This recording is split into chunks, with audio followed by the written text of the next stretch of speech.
প্ৰয়োজন আছে।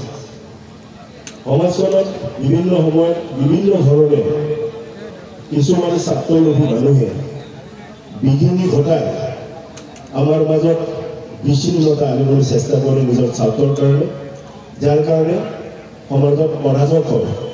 জাতি বৰ্ণ ধৰ্মক লৈ কেতিয়াবা আমি হিংসাৰ অৱতৰণ হয়। এই সকলোবিলাক নাইকিয়া কৰি খুব কম সময়ৰ কাৰণে পৃথিৱীলৈ অহা এই মহান ব্যক্তিজন আজি আমাৰ লগত নাথাকিলেও তেওঁ দি থৈ যোৱা যিটো অৱদান, এই অৱদানে আমাৰ অসমক, আমাৰ সমাজক গঢ়াত সহায়ক হ'ব। কালি আমি সততা আৰু নিষ্ঠাৰে এই সত্য কথাবিলাক চিন্তিত কৰিব লাগিব, ন্যায়ৰ কথাবিলাক চিন্তিত কৰিব লাগিব আৰু একতা হৈ থাকিব লাগিব।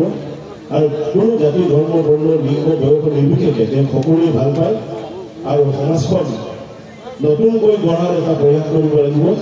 গতিকে তেতিয়াহে জুবিন গাৰ্গৰ আত্মাই শান্তি পাব বুলি মই ভাবোঁ।